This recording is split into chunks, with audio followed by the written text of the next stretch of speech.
Your marketing strategy starts, ends, lives, and dies with your customer.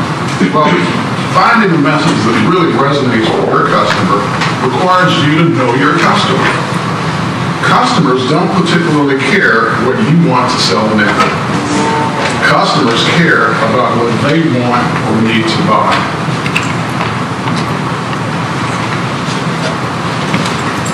You know, your sale is really made or lost very, very quickly. And you see some of the examples as bullets on the slide, but bottom line is that you never get a second chance to make a first impression. You've all heard that. It's very, very true in advertising and marketing. The way your ads start, both visuals and text, are the biggest determiner of whether or not they will be effective. In the minds of consumers, your ads must signal information of value to them. And the more creative you can brand core messages, really the better. Learn your customer's language. Speaking your customer's language doesn't mean adopting slang, especially when marketing to the youth market. Authenticity is crucial in your messages. Speaking their language means understanding how they frame their needs and how to communicate to them in a way that they understand that you're going to be able to take very good care of them. And above all, you should actually mean it. Your customers are simply deluged by messages. You have to distinguish yourself, especially in a crowded field.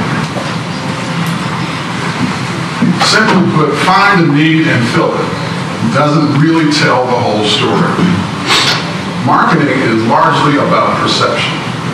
Perception, which may be different in terms of your perception, is reality. It's their reality. How your customer perceives your business and how they perceive their own needs. What we do in marketing is largely a matter of rhetoric in the classical sense. Bottom line, find a perceived need or create one. I love this phrase. Artful persuasion is still at the heart of all public relations and advertising. Image, image, image. What are the three most important words in a marketer's vocabulary? Image, image, image. The modifier has to be favorable or positive. Image, image, image. Philosophically, Aristotle defined rhetoric as the ability to find, in the particular, the available means of persuasion. Persuasion is exactly what we're trying to do when we market any product or service. Find that particular trait, value, or feeling that will persuade the customer that they need your product or your service. Now, look for small advertising opportunities in high-volume forms in terms of cost effectiveness. You don't have to take out full-page advertisements. They're very expensive. And in this day and age of the tight economy, how many people can really afford to do that? If there are publications that would be of special interest to your customers, advertise there. Online ads, which we love at Southwest, done right, can be very cost-effective.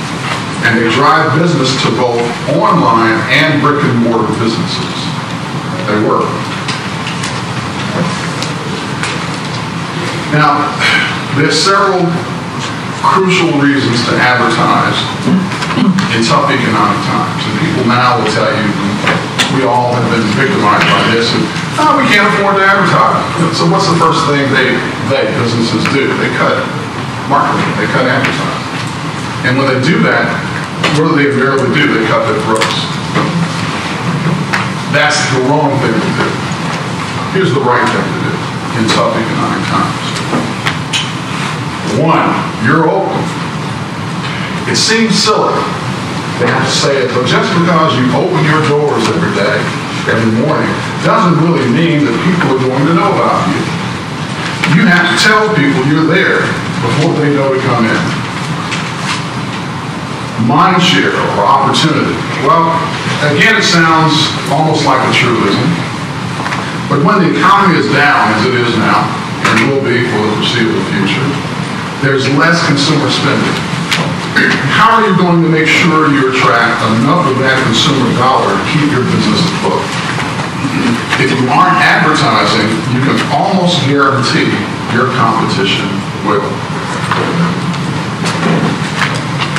Fish where the fish are. Start local if that's your primary market.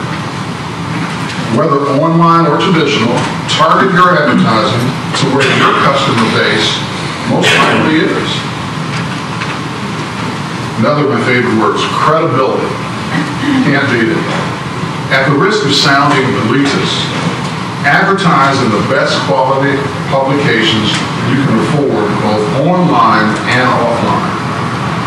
A well-designed, honest advertisement in a respectable publication speaks well of your business, and it enhances a favorable image of your business as what? A quality operation. Remember, Americans are winners.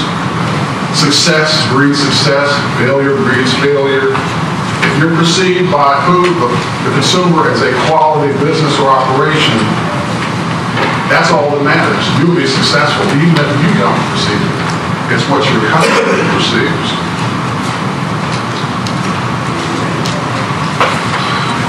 Another key word, bravado. Oh. To borrow an old advertising line, never let them see you sweat. I don't care how nervous you get in any situation, how unsure you are, never let them see you sweat. Who's the master of that?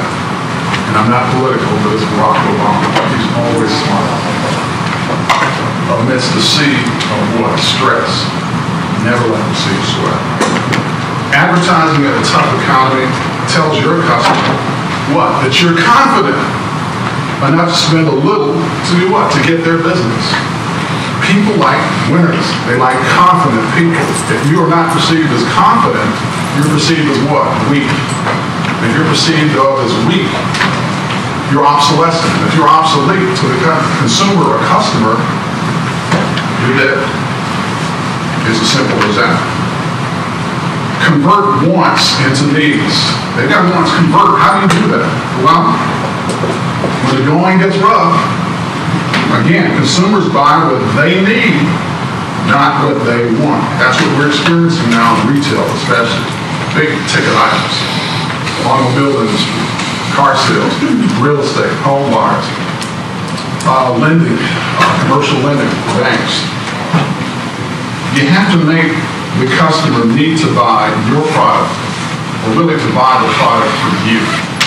Remember, it goes back to demographics and psychographics, understanding how to utilize that. Ultimately, you what? Plant the seed. Even if consumers aren't buying now, you have the opportunity to plant the seed for future purchases. Get them wanting your product or service badly enough, and they'll come knocking as soon as they can afford it. You have to be patient. And really, last but not least, don't be afraid to hire somebody. Even more so for a small business. How do you do that? Money is time. Most small businesses can't afford to retain full-time public relations and marketing staff. That's a given. But don't feel like you have to do everything yourself, because in most cases you can't. Find out who your business partners are using for their marketing and PR needs and how their experience has been.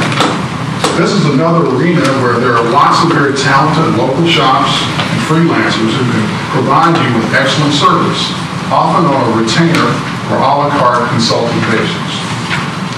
Here's the real key. Keep in mind, much of this expense can be recouped to you at the end of the year as an advertising deduction in your business income tax return. Thus, it costs you very little as a result each year. Now, this amounts to a major ROI or return on investment on marketing for your business to help your business grow. And again, that's the real purpose of your business, to use marketing to do what? To help it grow. I'd like to thank you for your time.